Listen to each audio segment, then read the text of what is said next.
another shocking news scandal as we come on the air this hour, 9 o'clock on the East Coast, 6 p.m. out west. Andrew Cuomo, one Democratic county executive, just filed a brand new ethics complaint against the governor, raising his concerns that the governor and people around him were using a loyalty test to determine whether counties would get supplied with the COVID-19 vaccine. As you can see, the walls are closing in tighter by the hour for the New York governor. We have a lot more coming up, all the latest details. Also shocking, the Washington Post just issued a major retraction from a fake news story surrounding President Trump.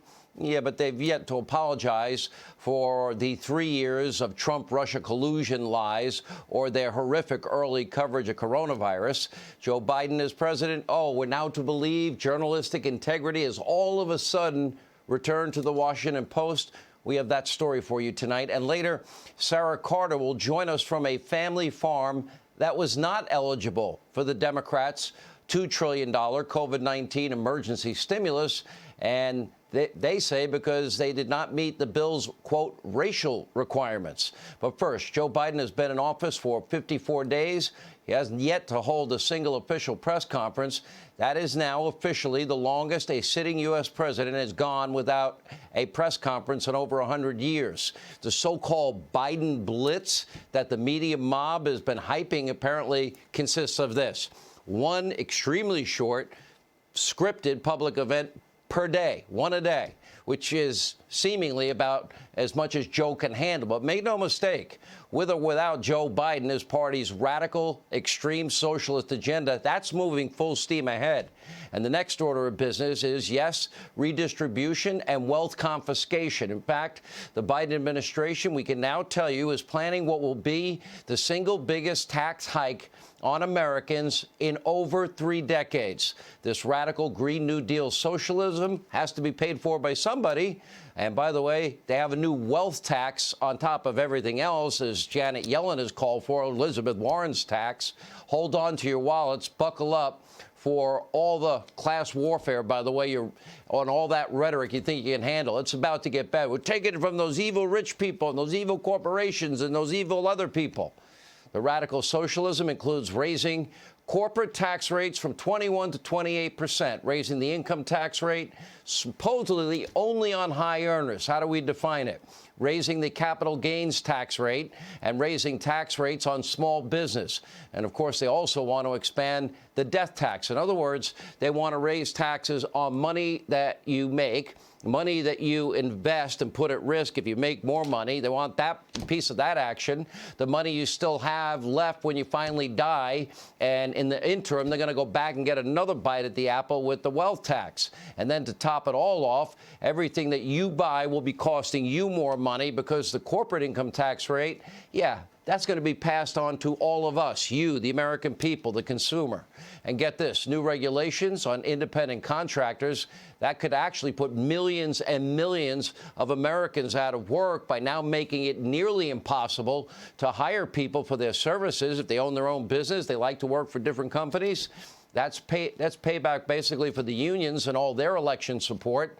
Couple all of this with the rapidly rising gas prices, how much it costs to fill your tank, rising heating and cooling costs, get ready. That's all being caused by the Biden administration getting away from, well, we've been energy independent for the first time in 75 years. It's their anti-fracking, anti-pipeline, virtue signaling, and you now have a recipe for what will be economic disaster for every hardworking American in the U.S. You will all be impacted. You will all be paying more.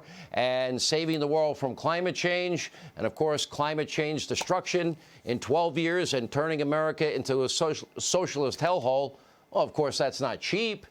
And this only raises an estimated $2 trillion out of the $90 trillion that will be needed for the new Green Deal socialism. Buckle up. More tax hikes are headed your way. Nobody will be spared, guaranteed. Now, keep in mind, Americans in red states, they've already coughed up billions of dollars in what might be the biggest blue state bailout in the history of this country.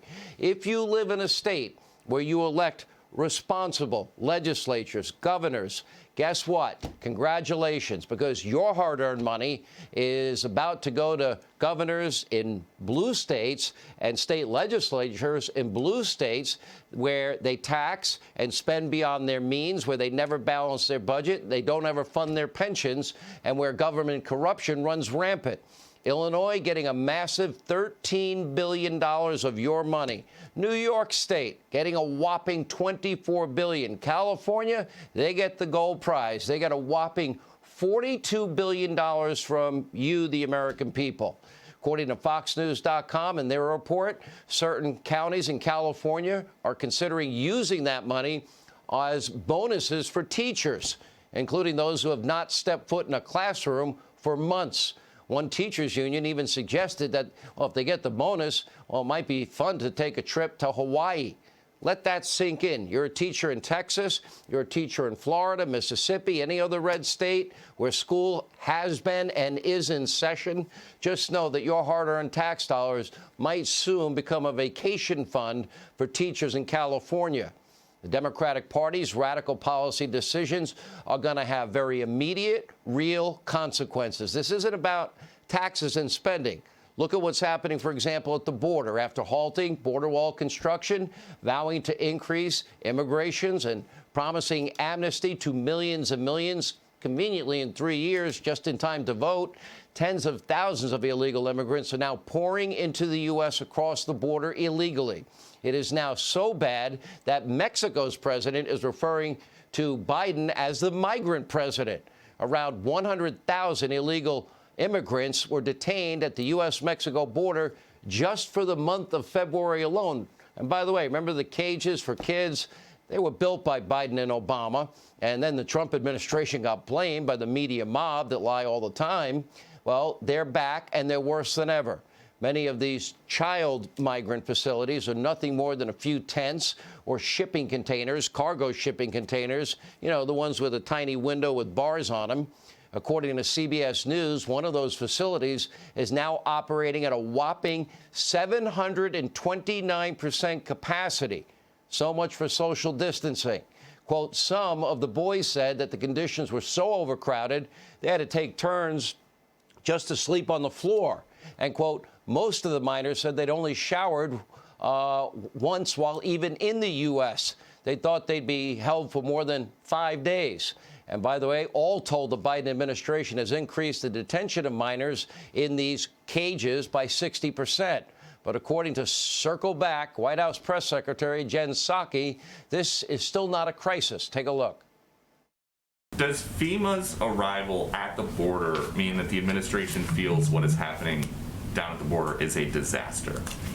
I know that we always get into the fun of labels around here, but I would say our focus is on solutions, and this is one of the steps that the president felt would help not become a final solution, but help expedite processing, help ensure that people who are coming across the border have access to health and medical care. Clearly, the numbers are enormous. This is a big challenge, and it certainly is a reflection of using every lever of the federal government to help address that.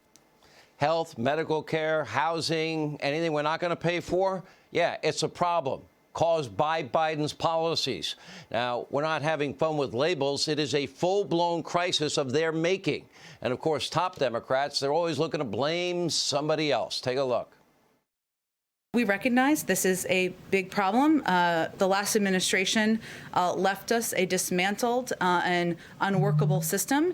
And like any other problem, we are going to do everything we can to solve it. This is a humanitarian challenge to all of us. What the administration has inherited is and they are working to correct that. Let me just say this. Joe Biden inherited a huge mess on immigration, and it's not going to be cleaned up in a month. He's only been in office, you know, since January 20th, about 6 weeks, I guess it is. No, Chucky, Joe caused the crisis at our southern border. It is a health crisis. Yes, it is a humanitarian crisis of his making. It's also a national security crisis on top of all of that.